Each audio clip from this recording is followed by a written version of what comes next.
I call the meeting of the CETA Budget Committee to order. Could we please start with a roll call?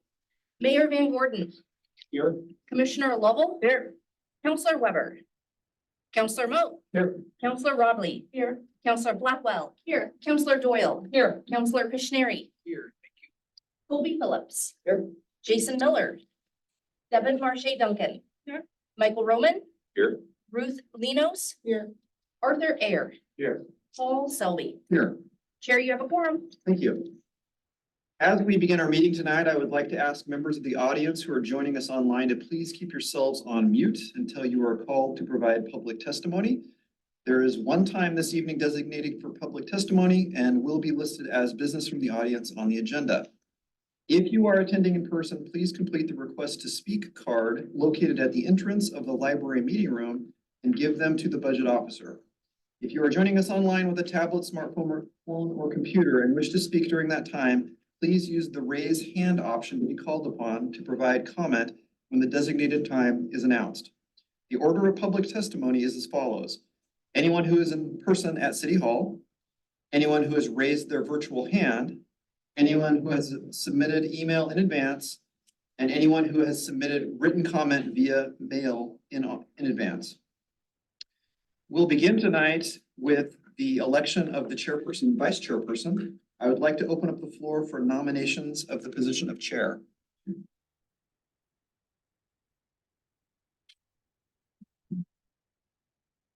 Oh, sorry, Corey. I nominate Paul Selby to continue as chair. We have a motion and a second. I would like to call for a vote. All in favor, say aye. Aye. All opposed? You can't say. All right. Moving on, I would like to open up the nominations for a vice chairperson. Ms. Rutherford? I will nominate Michael Brownman for vice chair, if you will accept. Yes. Great. Second. Okay, I have a motion and a second. All in favor of Michael Lauren as vice chair? Aye. All opposed? All right, the ayes have it. Thank you. Moving on, I'd like to turn it over to the opening comments by staff. Right. Welcome, everyone. For those just joining us, I'm Nathan Bell, the city's finance director. Tonight's budget process is essentially the same as the city's process, only that it's been compressed down to about 40 minutes. We're still going to have a budget message. There's going to be an opportunity for questions and deliberation. I'm going to bring up an errata, and there'll be a chance to propose adjustments. And then at the end of the evening, at the back of the book, there's two motions that we need to move the budget forward to the CETA board on June 10th for adoption. We have 4 additional members in this meeting of the city's budget committee with the addition of Mayor Van Gordon, Commissioner Lovell, and then 2 community members, 1 from each district. We got Colby Phillips from the downtown district, and for Glenwood, we had posted that opening and we didn't receive any applicants, so that position will be vacant this evening. Tonight, I don't have much of a speaking role, fortunately, so it's going to be a quick meeting. And with that, I'm going to turn it over to Allie Camp, the Economic Development Manager. Thank you. Hi, CETA board members and budget committee members. Good to see some of you again. Allie Camp, Economic Development Manager, and I'm here with Sam Kelly-Patrocki, our legislative and economic analyst, to talk to you about our budget message. Hey, something doesn't look right on the screen. Oh, that's better. We got a new logo this year. Okay, in today's presentation, we'll just have a brief overview of what tax increment financing is. Tax increment financing is a great tool that we use to build our property tax base here. We have 2 urban renewal areas in the city of Springfield, Glenwood and downtown. They're outlined on your screen. Collectively, they're a little over 1,000 acres, and they take up about 10% of Springfield's land area. Urban renewal districts are defined as blighted areas to receive this reinvestment to improve the property tax base and attract new and redevelopment. Our urban renewal districts are reaching a point of maturity. They've been around long enough to have increment collected for us to invest in projects, and they still have some maturing to go for us to continue to think about projects down. Up on the screen here, you'll see in the bubbles our top 3 taxpayers within each district. The Glenwood ones are on the left with US Bakery, Far West Steel, and Ridgeline Pipe, and the downtown ones are on the right. Swanson Group, Boarding Chemical, and Cars DB4LP. Just a note for you all, our number 3 taxpayer for downtown changed from last year. It used to be Lumen Technologies. Generally speaking, TIF functions, tax increment financing functions by establishing a frozen base. Increment accrues over time, and that increment can be reinvested in these urban rural areas we saw on the last slide. Again, this is the best tool that we have to improve the property tax base. Our property tax base staying healthy means that our city government and our funds stay. A few things that I like to remind folks about urban renewal or tax increment financing. This is a reallocation of the existing tax base. It's not a new tax. And one of the most important ingredients for urban renewal and tax increment financing is time. It takes time for these values to accrue. As I noted, the point of tax increment financing is to build our property tax base. There are many strategies to build the property tax base. What you'll see our budget focus on is investing in new and redevelopment. Having physical structures, bring new business, bring people living here is a really fruitful way. It's the way that our plans are pointed to increase that presence. So speaking of our 2 areas, I'm just going to run through some stats for each, and then Sam's going to talk about the property tax performance we're seeing. The goals of the Glenwood district are to grow industry and employment, increase and improve housing stock, and create community access to the river. We have a couple of tools in our urban renewal plan toolbox to do that. We have been moving through land assembly for the Glenwood master plan area to invest in that area over time. Infrastructure investments with the Franklin Boulevard team have allowed for folks to improve their properties that front that road. We have a very successful enterprise zone program that allows businesses to buy new equipment, expand their facilities, and hire more people, which also contributes to increasing the tax base. And then most notably, we have an update on the screen. This past year, the CETA board approved the extension of our systems development charge program. Just a note on the performance of that program on the screen for you, and you will get annual updates on this program at budget committee moving forward. It's been extended for 5 years. The current expenditures have gone to some of the photos you see on the right for the hotels at the west side of Glenwood, for the Weyerhaeuser facility at the south end of Glenwood. And then Rose and Sunvisor Systems is making an expansion to their current facility in Glenwood too, and I anticipate they may tap into that SDC program. A note on the SDC program, we are planning to pay back those fees strategically as investments for match funds for grants. We can leverage those dollars to go further. We have capped the total program dollars for Glenwood at $2 million to make sure that we have funds available for their uses. I'm going to kick it over to Sam for the performance data. Perfect. So you'll see this graph again for downtown. It's similar style, but this is the Glenwood, just the value of the property in the area. That blue bar, again, there's that frozen base Ali was talking about, $107 million. And that red bar shows the growth over the years. Generally upwards, positive trend, some small ups and downs throughout as some properties come and go, but generally we're seeing really positive growth. The 24-25 year, we're estimating about 122 million is the size of that red bar, that growth we're seeing.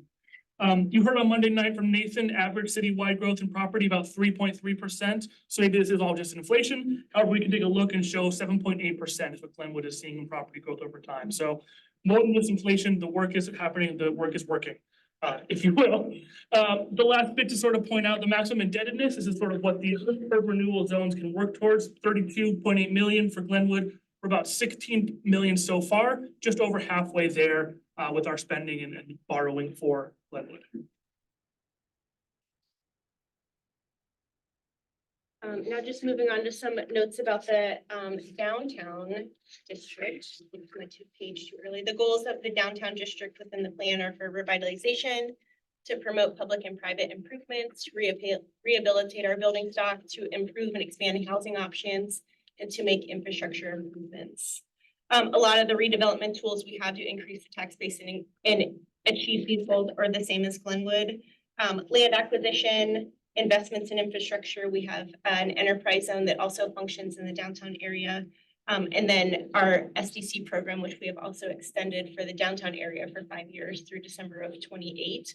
The current program expenditure is $570,000.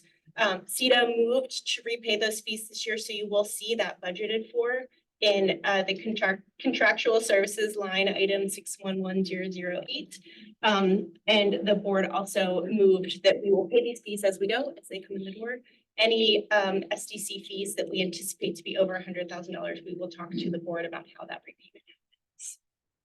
And just a note too, we have some beautiful pictures of downtown and some of the businesses and cultural institutions that we have. And then at the bottom, Roseboro Lumber is planning a over $100 million expansion. That is important, one, for our tax base, because that is good business for our community. Two, Roseboro, half of that expansion is in our urban renewal district. So that's very good for our kind of increase of increment over time. And there's that lovely slide again, change the colors on you. So this time the red is our frozen base value for downtown, 124 million. That green shows that growth over time. Downtown's a little bit more volatile than Glenwood, shall we say. We've had some buildings come and go, some unfortunate fires. The big jump in 22-23, Nathan alluded to this yesterday, that's Swanson Mills coming off enterprise zone exemption. So it's important to note that's not just urban renewal. There are other ECDF tools in play here. So we can't claim entirely the credit on just urban renewal, but we are seeing a lot of great growth here. Just a little bit more information, that green for 24-25, we're looking at 153 million. That's incremental growth in property values. Average downtown growth, 22.5%. That does include that nice jump from Swanson. So accounting for that, taking it down a bit, a little more like 10 to 11% growth over time. So again, much higher than 3.3, which we're really thrilled to see and really exciting stuff. Last, that indebtedness, downtown 43 million, only about 7.5 million spent so far, 17%. So a bit more funding there we can borrow on and keep going with downtown. Lots of work ahead of us. Good news. Moving to our fiscal year 24 accomplishments, we've achieved a lot in the last year. Thank you for everyone who has contributed. One of the most notable items is we've completed 13 acres of riverfront land assembly. This land is owned by the CETA and city to contribute to the master plan area in Glenwood. Now that we have assembled all the land we needed, we are moving forward with planning steps, which is the next item on our accomplishment list. CETA approved a contract with Rao Broca Architects and Walker Macy Landscape Architects for master planning efforts. We're about a year into those planning efforts, and we expect them to take another 24-ish months. We've also started the process for residential relocation in the Glenwood master plan area. We have 8 homes out there, 8 households. Folks are moving through that process to receive a housing supplement to move them into safe, secure, and sanitary homes. We expect that to be completed by the end of summer. One of the items up here that you may not have heard about in a while, we closed out the downtown Blue McKenzie project. For budget members that haven't been in touch with the CETA work, despite the project's extensive due diligence, the market and lending impacts that happened at the beginning of last year, unfortunately made the Blue McKenzie project infeasible to deliver. It happened kind of at the time that we were seeking construction loan with our development partner.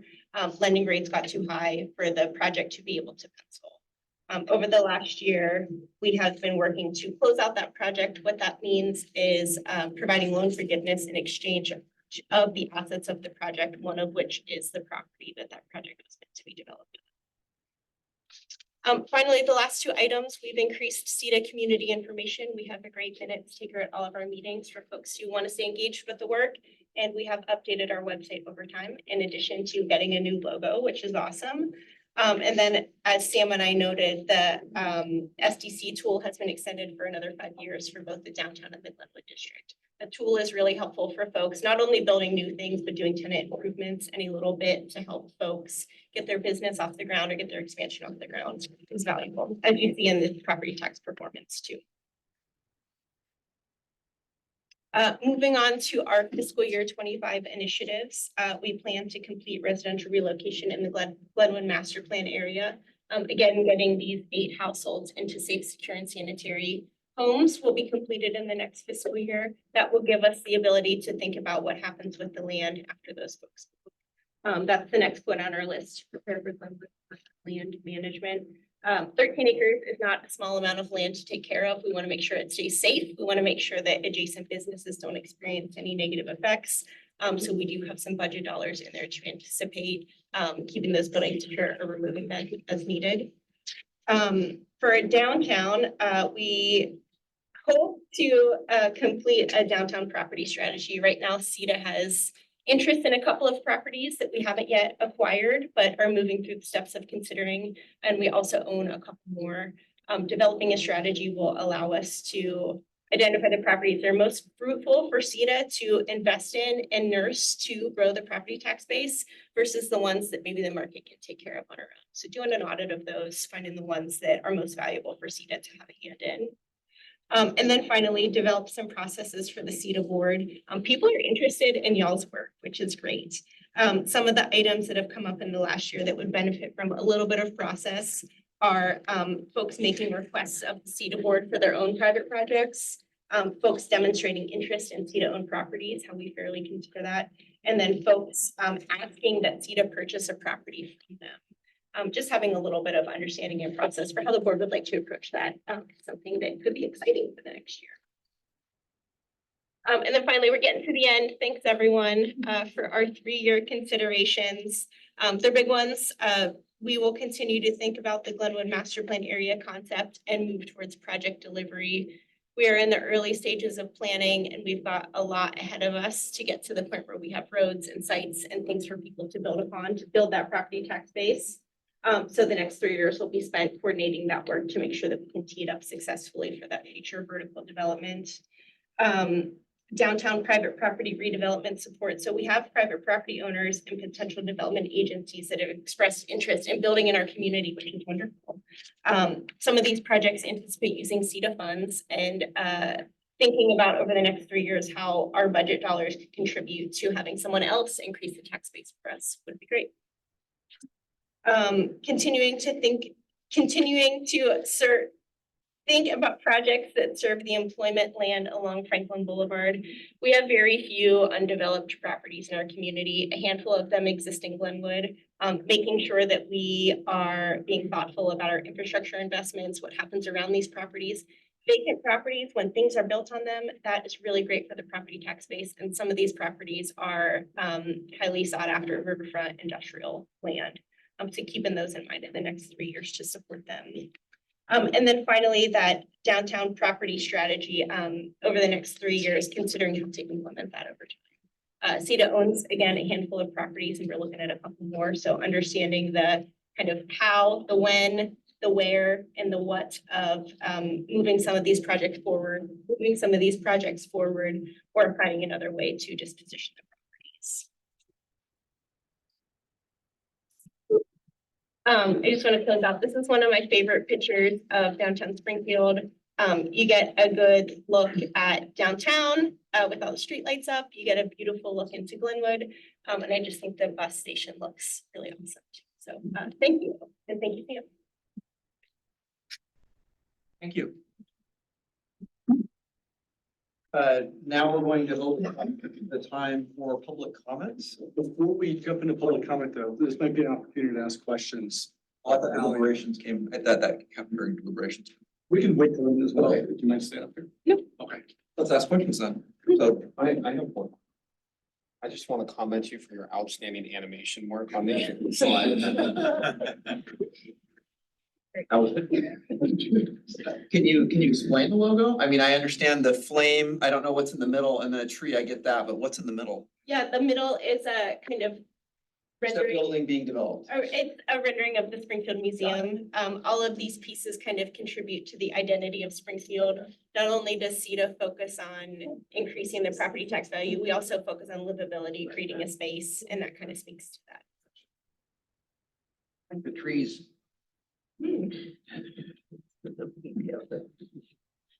Any other questions? I'm trying to wrap my head around the whole urban renewal area process in the long term, and I read that the urban renewal areas don't have any set end date, but they would end, as I understand it, when they reach their maximum indebtedness. which seems a little odd to me because it would seem like once you have that debt, you have to pay it off. And so you can't go away until you pay it off. So how does that work? I mean, what does that look like, I guess, in the long term when you're at maximum indebtedness and then something happens? Right. Complicated question. There's a bunch of different ways to set up an urban renewal agency boundary. The way that Springfield has set it up is based off of maximum indebtedness. Some people do opt to choose a date to terminate their district boundaries. Whenever a date isn't chosen, we have the ability to spend those dollars up through whatever time it takes. So it gives us a little bit more flexibility to make the right choices over time instead of feeling compressed by a certain time frame to deliver a project. With regards, oh, go ahead. I'm good. Part of what outsource maximum indebtedness is principal repayment. So principal repayment. So when you reach maximum indebtedness, you have essentially pulled that amount of money out of the urban renewal district. It's not a situation where you hit it and it has to continue to collect. It's the principal repayment is what hits it. And completes it. If that makes sense. Yes, I think so. I was misinterpreting indebtedness. Easy to say. So let's say we have 14 million left and we borrow $14 million. It's the repayment of that 14 million, the principal repayment. So when that last dollar is paid, you've paid off the loan completion and you sunset the district. Would there be a reason to essentially keep this going? Like, make sure that you don't ever fully repay so that you can keep it going? I don't think there'd be a benefit to that for a number of reasons. We have 2 urban renewal districts right now. We're considering others in the future. To pass an urban renewal district, it has to go in front of the voters. Before it goes in front of the voters, you've got to get 51% of the tax paying entities within that district to sign off on it.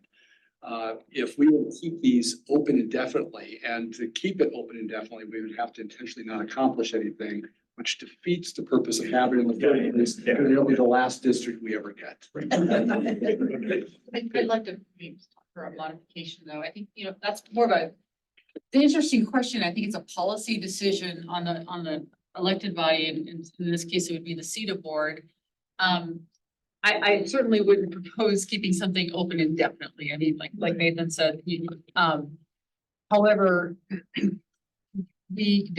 if the CETA board determined that they wanted to say increase the number of the amount of maximum indebtedness in order to accomplish some of the projects because there's a lot that needs to happen, and especially when we're talking about Glenwood. There's infrastructure, helping with development. There's a lot of ways that as that area develops, we can easily reach that maximum indebtedness fairly quickly, just in terms of it's still somewhat of a blank canvas. So that would be the only, I think consideration other than just, getting to your maximum indebtedness and just letting it go.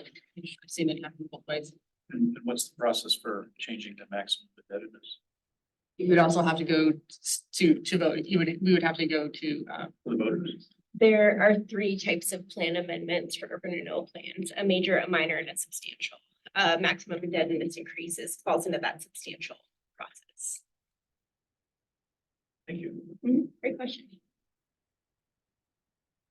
Any other questions? I don't have a question, but I have a comment. I think it comes through on the slides. This has been a really exciting year, and I think we're coming up on even more exciting work, and it's been really great to see these accomplishments. What was not up there that I think is an accomplishment is just the shoring up of our processes and turning over every rock and really getting things tight and professional. And it increases my confidence in doing this work. And I think it's really showing in how we're starting to just get really serious about what urban renewal and economic development looks like in Springfield. And I just really appreciate the team, and I appreciate the attention to detail. And it's a lot of fun right now. So thank you. Okay, any other questions or comments? All right, we will move into the public comment phase. Do we have anyone here at City Hall who submitted a question or comment? Chair, we have not received any submissions. And I don't see any hands up on Zoom. Correct. Correct, okay. Anything submitted over email? Nothing No, via mail. okay. And anything submitted via normal mail? Nothing via normal mail. Okay. All right, then now we will move into the deliberations phase then, the meeting tonight.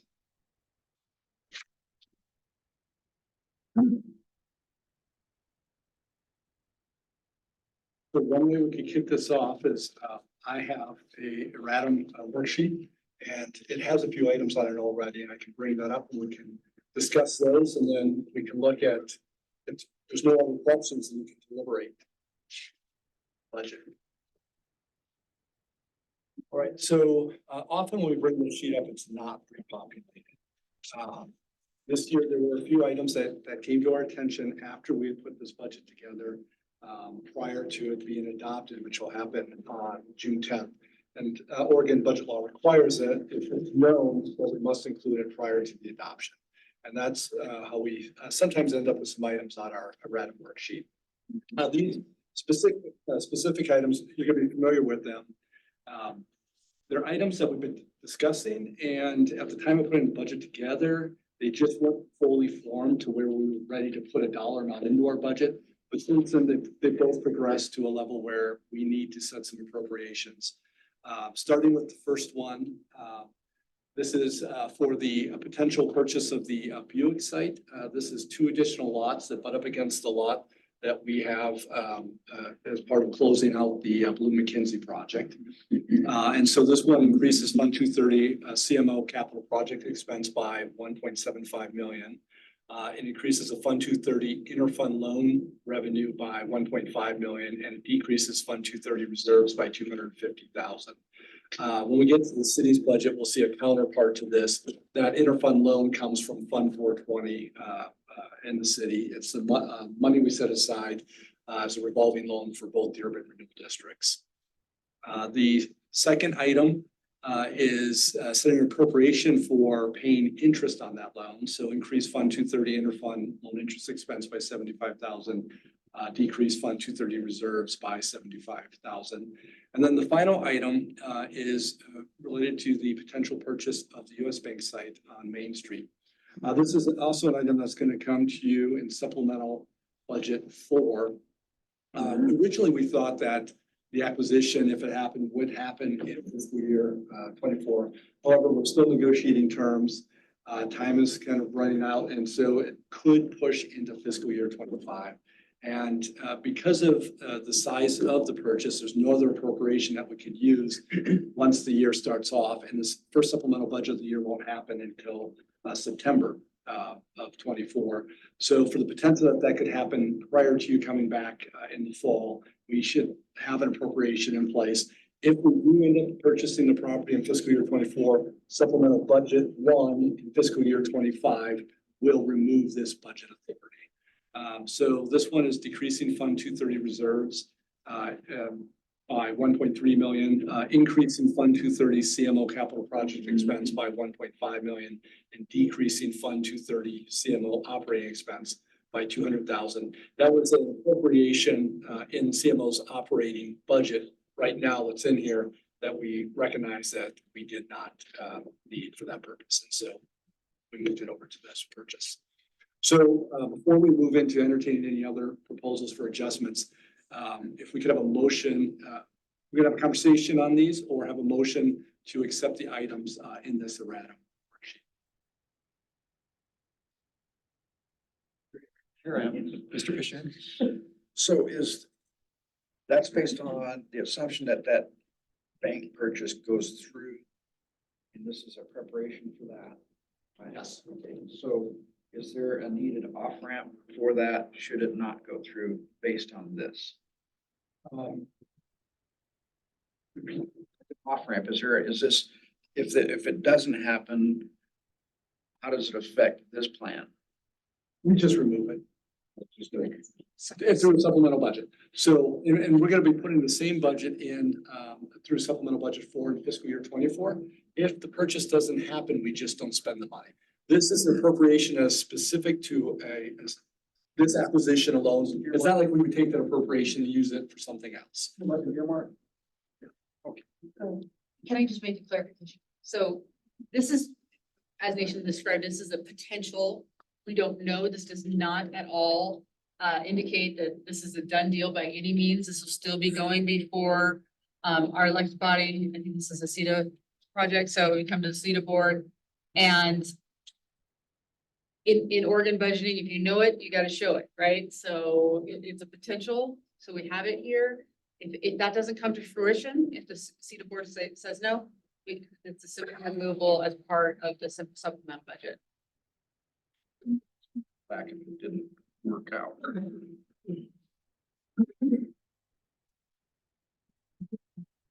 Other questions or comments? All right, so we do need a motion to approve the current erratum.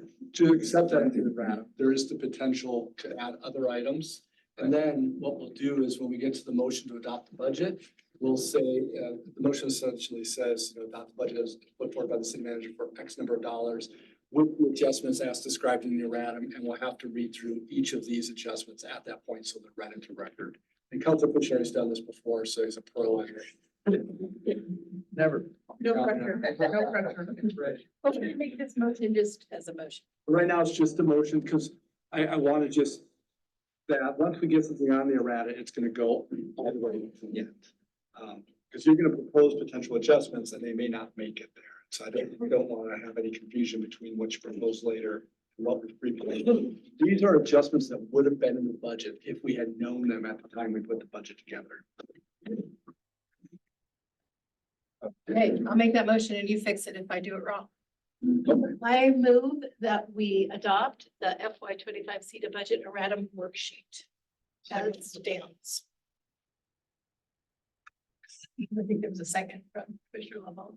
Mr. Commissioner. No, I was listening to her motion. And I didn't quite hear it actually, because You want me to make it again? just louder. Oh, I move that we adopt the FY25 CETA budget erratum worksheet as it is. I have a motion and Lowell seconds. All in favor? Aye. Opposed?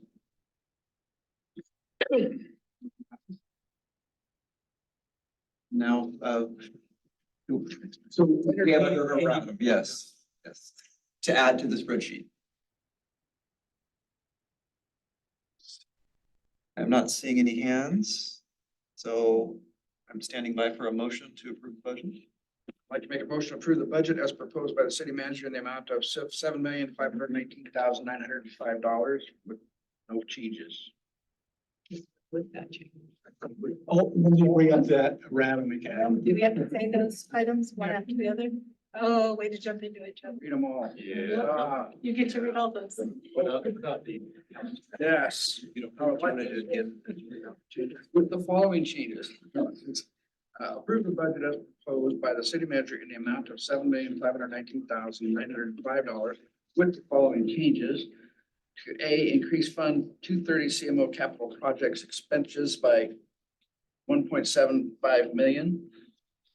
B, we don't have to vote on each one, do we just? Just say all this is, we want to see the motion. B, increase fund 230 interfund loan revenue by 1.5 million.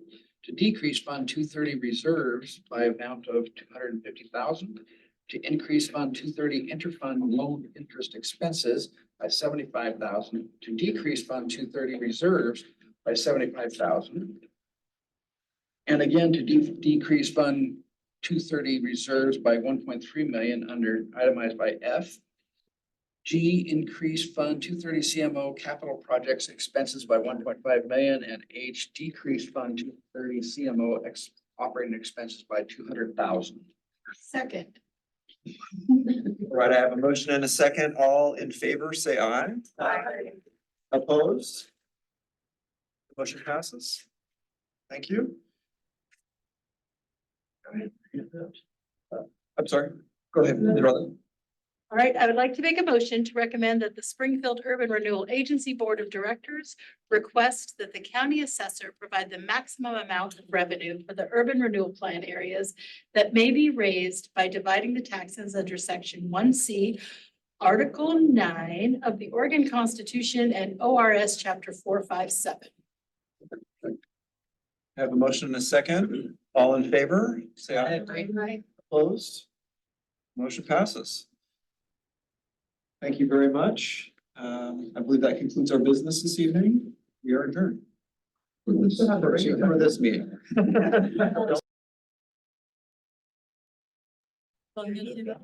So I call the meeting of the Springfield Budget Committee to order.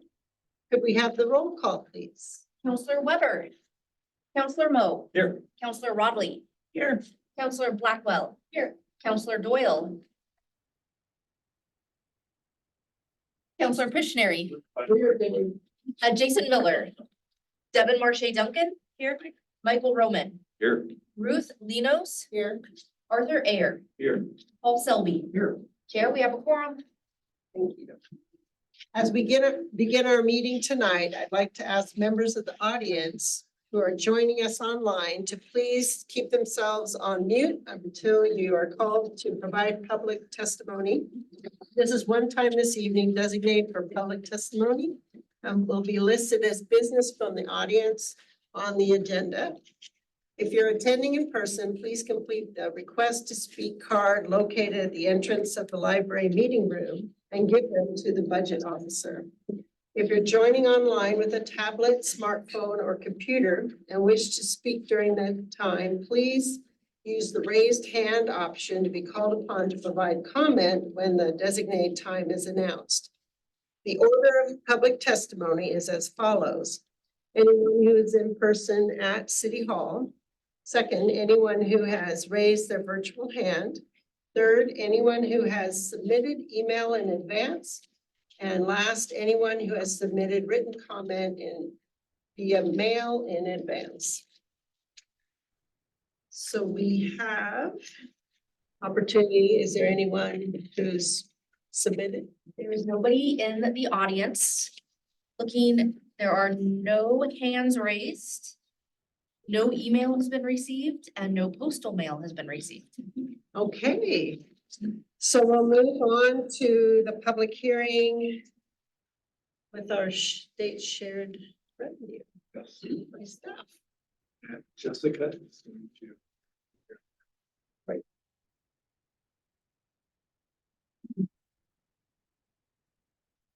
All right, Budget Committee, my name is Jessica Mummy. I'm the city's budget and procurement manager. This is going to be very, very brief.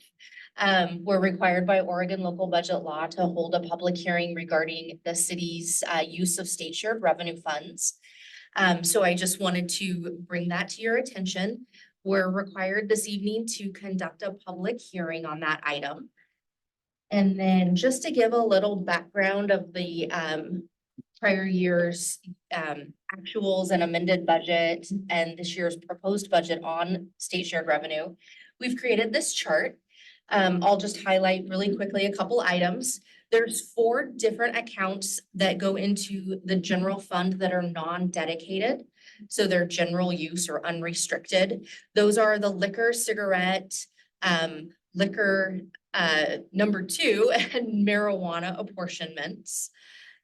Then in the street fund, which are dedicated to the management of the public right-of-way, are the highway apportionment and the bicycle apportionment. I wanted to specifically let you know that the city of Springfield decided 1% of that is going to bicycles. So that was a city decision. 99% goes to highways, 1% goes to bicycles. And then finally, the Fund 204, our special revenue fund, also has a marijuana apportionment piece that's dedicated to public safety. Sometimes we get asked how we come up with these numbers.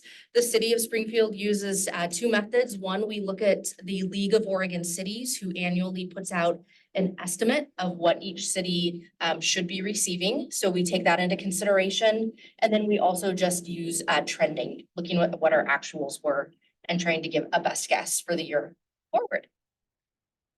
So that is all I have, Chair, unless there's any questions. Any have questions? Go ahead. Go ahead. So that 2.79 goes into the general fund and then can be dispersed as needed for things that are come out of the general fund. It's not Yeah, so if you remember from those pie charts, the cost of public safety Yeah. versus, yeah, that's what makes the difference. Okay, so it is going for public safety then. Well, but 2.7 is going into the general fund and 74% of the general fund is going to public safety, then it's going to public safety too, right? You can say that. Okay. I mean, there's other services in the general fund. We don't associate anything specifically, but however you want to do the math. is a fair way. I'm just saying it wouldn't do me any good to say, oh, I want that, 2 million of that to go to public safety when it's already going into the general fund, which is, Public safety. okay. That's all I was trying to clear. Thank you. Okay. Thank you. Go ahead, Arthur. Just a question about that third item under general fund. It sounded like you were saying that's the second liquor. Where do those monies come from? Yeah, so with the liquor state share revenue, there's basically two buckets with how the state of Oregon does that. 14%, so the city receives a 14% bucket and a 20% bucket. The 14% bucket is a complex formula with city property taxes, population and income.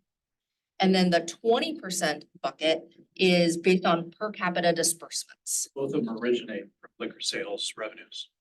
Okay, perfect, thank you. Anyone else? Go ahead, Joe. So under the liquor apportionment, are people drinking less? There might have been a COVID bump. For sure. It looks like the weed had a bump too, right? No, it's like, it's not, didn't go like with the weed sales, and you know what I'm saying? It's, We've seen those revenues starting to decline, so there really was a bump during COVID. And then I think a lot of people are like, whoa, I gotta change something. how's that go again? They're not trending upwards. People are swapping vices, is what you're saying. Dr. Sherry, I do actually have a little nugget of information on this, on why that's doing that. The Oregon Liquor and Cannabis Commission is building a new warehouse because their current warehouse is actually reaching capacity. And the cost of the project, including the land acquisition and construction, increased in estimates from 62.5 million to almost $150 million. For building. And that all falls onto the cities to pay for it. So they're taking a portion of what normally would be given to the cities to. Yeah, that's according to the League of Oregon Cities. So that's why we're seeing a little bit of it. Thank you, that's a good nugget. Are there any other questions?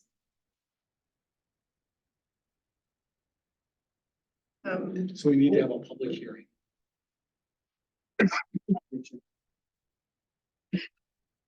So we'll move into having a public hearing. State the revenues. First, the chairman, yes. So it provides the public an opportunity to speak to Oh, okay. those revenues. So we're gonna enter a public hearing in order for state shared revenue. I'm sorry. Oh, go ahead, Joe. One more quick question in the, Oh, there you go, thank you. The special revenue marijuana apportionment for public safety. Is that, I mean, it looks really static. Is that something that's fixed, or is that could be bumped up, or is it used? I mean, right. is it, would it be worthwhile to, or can we increase that? Is there limitations? I haven't heard much discussion about that. It seems like I don't have to recall that much discussion over that. I'm sorry, I missed that. Are you talking about the special revenue piece? 404. Okay, So, sorry, 204. that is where we're allowed to collect an additional 3% optional for cities. We decided to collect that additional 3 cents. 3 cents or 3%. 3%. And then decided to dedicate it for public safety. So we put that into the special revenue fund. We haven't used it yet. I think at the end of fiscal year 25, we will have accumulated almost $800,000 in that special revenue fund. Okay, so there's like That's the amount of money that's gonna come in for that year alone. That doesn't okay, reflect how much we have to date. that's just a deposit into that account. Okay. Thank you so much. Appreciate that. And I do remember us on that 3%. Thank you. So now we'll enter, Yeah, you want to open the public hearing. so I'd like to open the public hearing of the state shared revenue. Is there anyone online? There is nobody online with their hands raised, nor have we received any public comment cards. We haven't received any email and we haven't received any mail. Okay, so I'll close the public hearing and do we vote?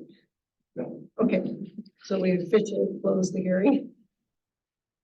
And I move into the, Yes. there's an intermission mentioned, but since it's only been 15 minutes, do you want to move, can we move into the city budget deliberation? Would the group like to move into the yes? Okay. So let's hear from Finance Director Nathan Bell about errata summary. Well, do you have 30 more minutes set aside for just questions and deliberations, similar to the 2 hours yesterday? No, not that I'm seeing. That was right before the intermission. Right, I thought that's what we were doing We were before the doing- errata. Yeah, we did the state shared revenue, Okay. and then we go to the questions and deliberations if anyone. Oh, about Any the more full questions budget. about the Okay. full budget, exactly. Okay, let's return to the full budget. And is there any other discussion continuing from yesterday's input? Anyone? Did you give me some information? Now or do you want me to explain later? Okay. No new questions, no follow-ups? Okay.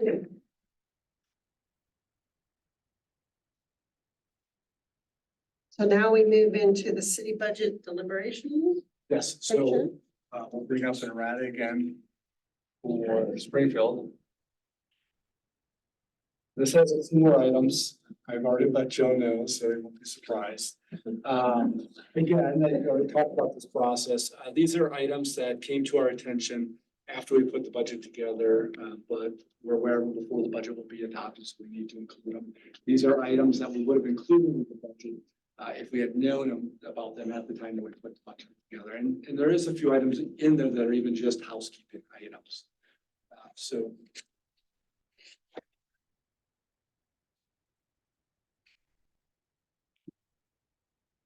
starting with the first one, this is related to some additional legal expenses related to CFIC. The lawsuit is at the Oregon Supreme Court, and this is going to pay for the legal fees while it moves through the Oregon Supreme Court.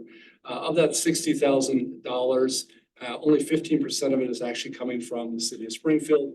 The other 85% is going to come from our partner cities.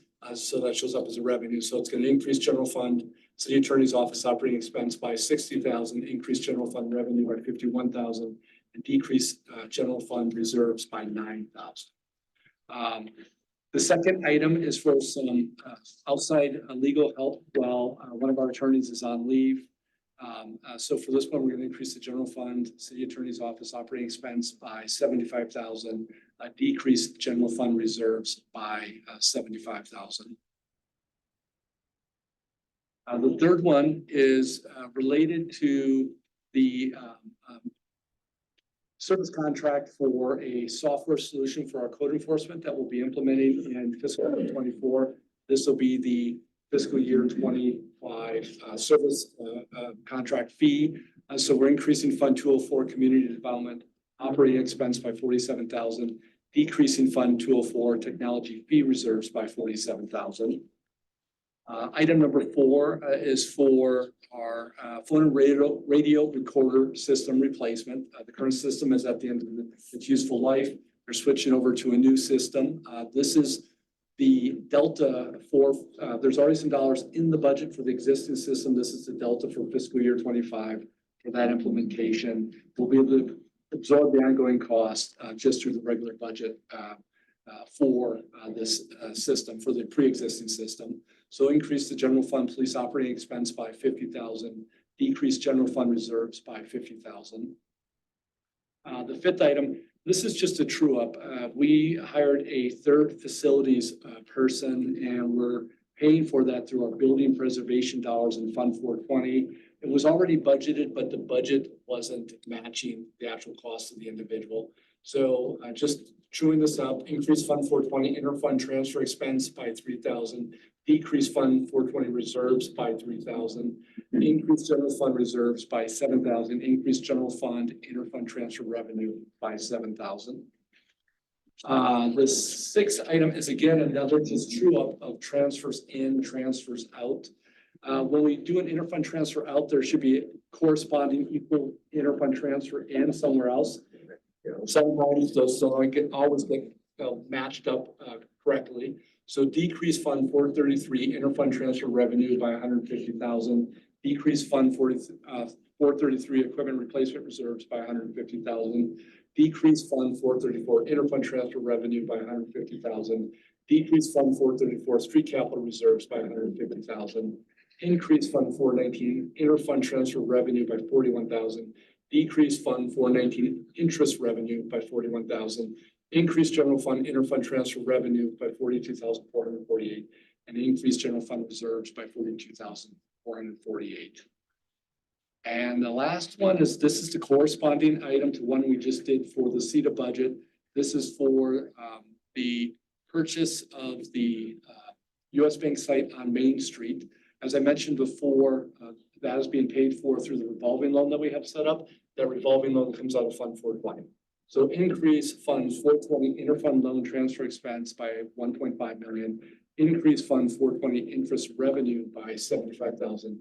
Decrease Fund 420 reserves by 1,425,000. And similarly again to the CETA, I would like a motion to just accept these items on this erratum before we entertain any other proposed adjustments. Question by Number 4, just asking, why wouldn't we use that, some of that $800,000 from the 3% marijuana tax that you said you have in a little bucket instead of taking it out of a general fund that we already know we're short on? I thought about that today. Could have, but the budget is already set. You know, if you want to make that adjustment, you're welcome to make that adjustment. Won't that put $50,000 back in the Back in general the- fund? Yep. Fund reserves. How does anybody else feel about it? Do you think it's not needed? We have money that's just sort of sitting there waiting. Yeah, I for- think the other thing, I could probably just put out there is that, you know, as I mentioned, by the end of fiscal year 25, we're projecting $800,000 have been built up in the reserves.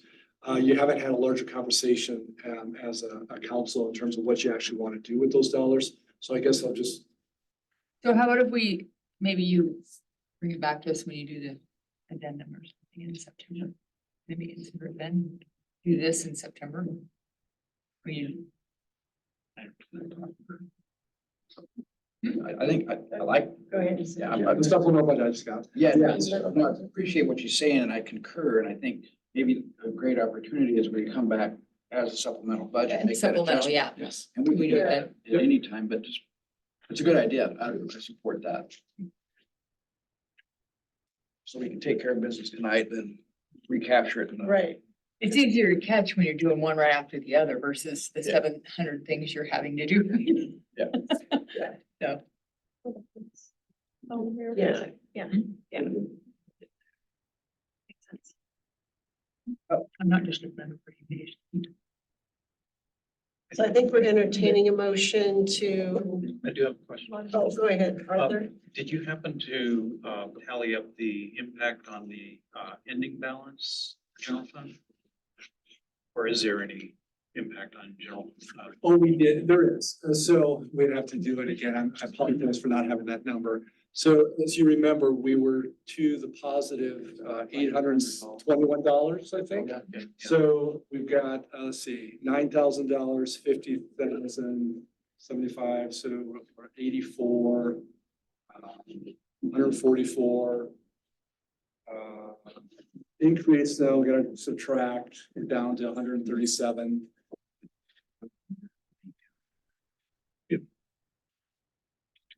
Now we're increasing again, so we're down to about 97. That's it. So we're gonna be to the negative 100,000. And we were if I recall correctly, pretty tight on our percentage of operating budget. We're down.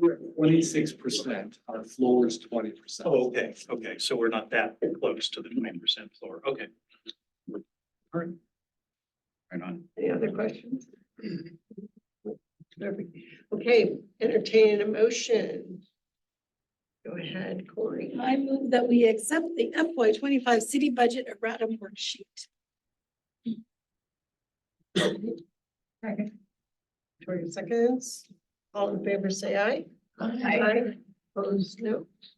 Okay, motion carried. And the next part, So now about entertain any proposed adjustments. okay. Do we have any adjustments to the errata worksheet? Adjustments to the budget was based on errata. So I need, Those are the ones I started to populate that I was recommending. Yeah. Now this is the opportunity for this committee to propose adjustments. Any single member could make a proposal for an adjustment. It's going to require a second for it to be discussed and voted. If you do vote on it, you're a committee of 12, you'll need at least 7 positive votes for it to find its way onto the errata worksheet. so this is where I'll list off the errata, right? Not yet. Not yet. We're very close. We're getting Throw close. something at me. Very excited. Very excited. Are there any adjustments, recommendations from the committee? Budget. Hearing none. I'll entertain a motion to accept the budget as presented with the errata worksheet. Yes. I'd like to make a motion to approve the budget as proposed by the city manager with the following changes. Under the errata worksheet, item 1A, increase the general fund city attorney's office operating expenses by $60,000. B, increase general fund revenue by $51,000. C, decrease general fund reserves by $99,000. Item 2, outside legal help. A would be increase general fund city attorney's office operating expenses by $75,000. B, decrease general fund reserves by $75,000. Item 3, Tyler Technologies, E, permitting service contract. A, increase fund 204 community development operating expenses by $47,000. B, decrease fund 204 technology fee reserves by $47,000. Item 4, police phone and radio recorder system. A, increase general fund police operating expenses by $50,000. B, decrease general fund reserves by $50,000. Item 5, building maintenance worker. A, increase fund 420 interfund transfer expenses by $3,000. B, decrease fund 420 reserves by $3,000. C, increase general fund reserves by $7,000. D, increase general fund interfund transfer revenue by $7,000. Item 6, true up transfers in and out. A, decrease fund 433 interfund transfer revenue by $150,000. B, decrease fund 433 equipment replacement reserves by $150,000. C, decrease fund 434 interfund transfer revenue by $150,000. D, decrease fund 434 street capital reserves by $150,000. E, increase fund 419 interfund transfer revenue by $41,000. F, decrease fund 419 increase revenue by $41,000. G, increase general fund interfund transfer revenue by $42,448. H, increase general fund reserves by $42,448. Item 7, increase fund A, increase fund 420 interfund loan transfer expenses by $1.5 million. B, increase fund 420 interest revenue by $75,000. C, decrease funds 420 reserves by $1.425 million. So hearing a motion, do I hear a second? Seconded. All in favor, say aye. Aye. Opposed, same sign. So go ahead. Next, that all pass a motion to direct council to levy a property tax for the 2024-25 fiscal year at the rate of 4.7403 per thousand. Second. Oh, need a motion? We vote on each motion? Yep. Okay, Okay, so I have a motion and a second. All in favor, say aye. Aye. Opposed, same sign. Okay, motion carried. Number two. I'd like to make a motion to direct council to levy a special operating local option property tax for the 2024-25 fiscal year at the rate of 0.38 per thousand, otherwise AKA fire and local option levy. Second.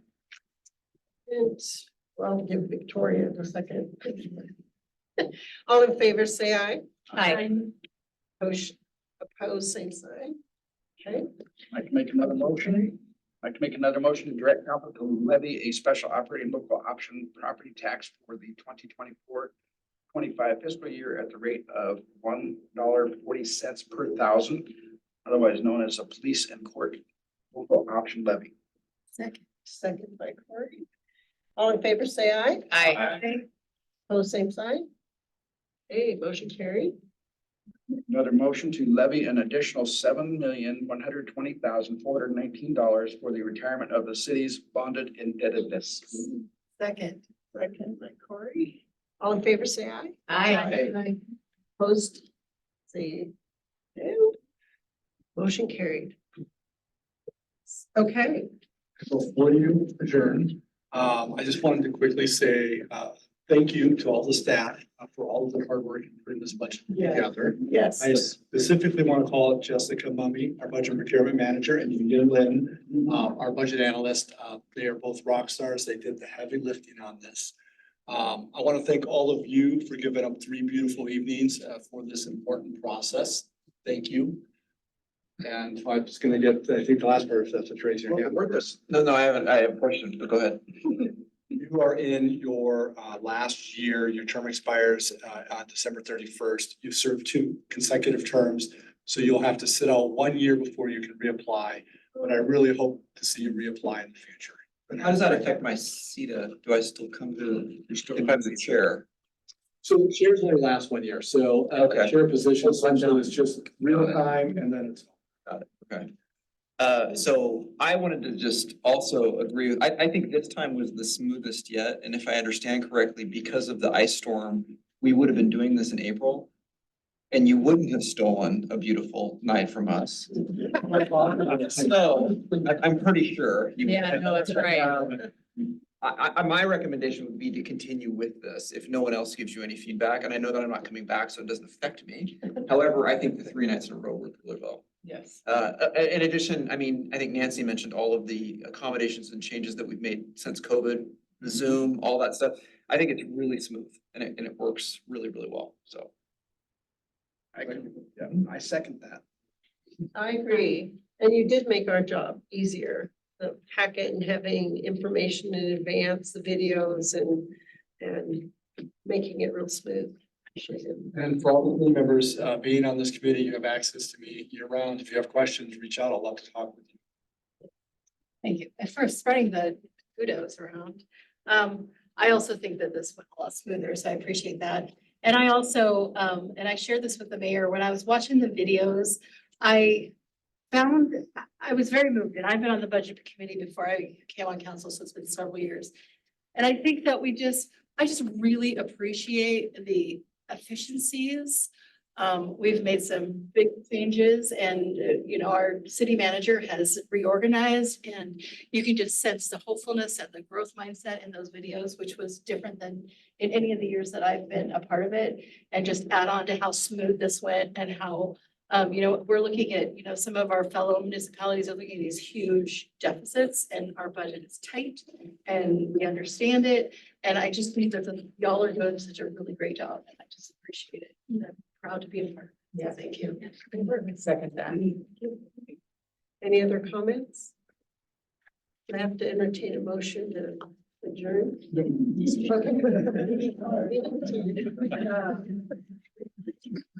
I have to?